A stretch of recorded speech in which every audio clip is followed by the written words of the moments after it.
શિયાળામાં સવાર કે સાંજની ચા સાથે આવી ક્રિસ્પી કુરકુરી મેથીની પૂરી મળી જાય તો ભાઈ મજા જ પડી જાય. અને આ ટેસ્ટી મેથીની પૂરી જરા પણ કડવી નહીં લાગે અને મેથી ન ખાવાવાળા પણ આને જરૂરથી ખાશે. અને ખૂબ જ ઓછા સમય અને મહેનતથી આ ઢગલાબંધ મિની મેથી પૂરી તૈયાર થઈ જાય છે, જે તમે મહિનાઓ સુધી એન્જોય કરી શકો છો.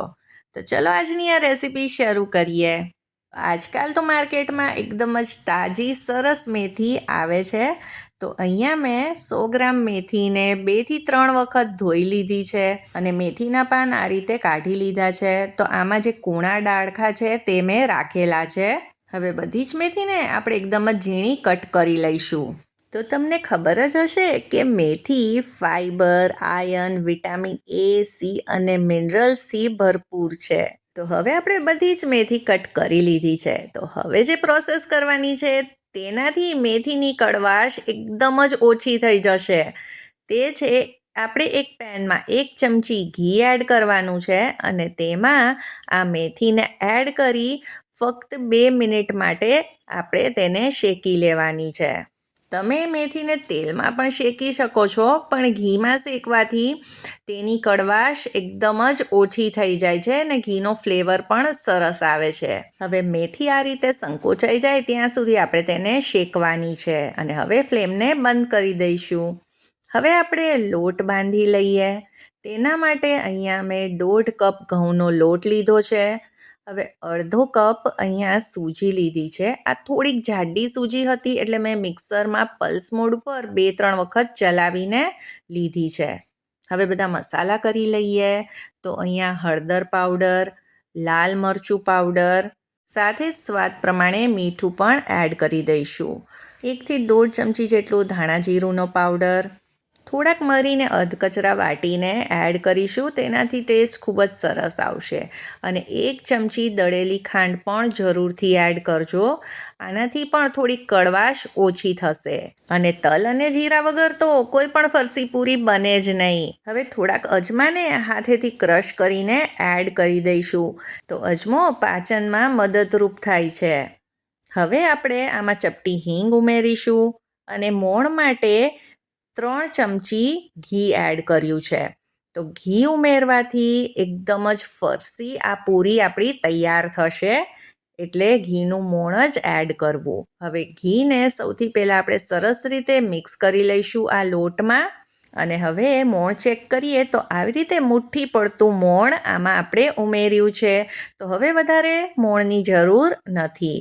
અને હવે આપણે આ મેથીને એડ કરી દઈએ. સાથે જ થોડાક લીલા ધાણા પણ ઉમેર્યા છે.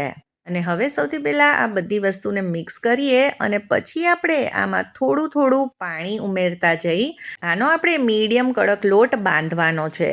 એટલે આ સોફ્ટ પણ નથી, પરોઠાથી થોડો કડક રહેશે અને જે ભાખરીનો એકદમ કડક લોટ હોય એવો પણ નહીં.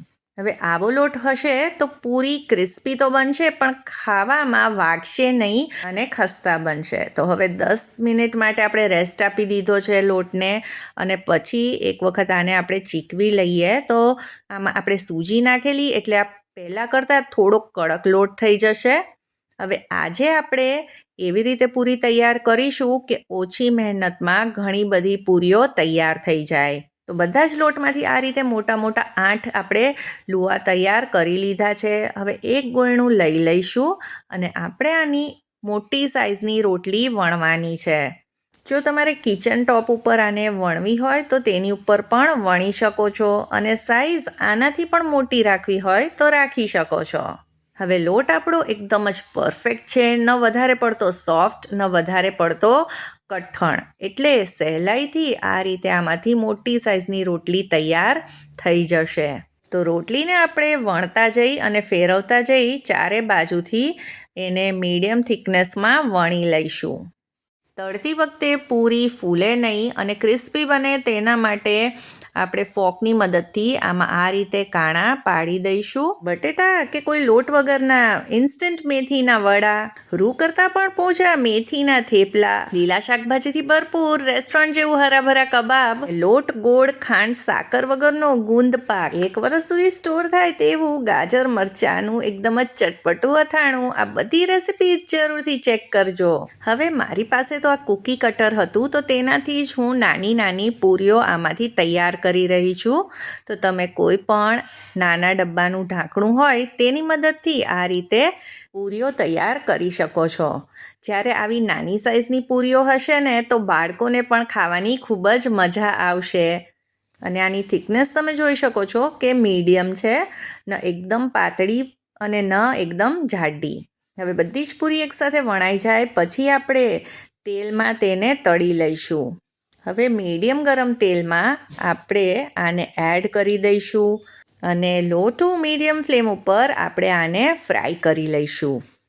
એટલે પૂરી અંદર સુધી સરસ રીતે તળાશે, એટલે એ ઉપરથી અને અંદરથી ક્રિસ્પી પણ બનશે અને ખાવામાં થોડી સોફ્ટ પણ રહેશે. તો હવે આ જ રીતે આપણે બધી પૂરીઓને તળી લેવાની છે.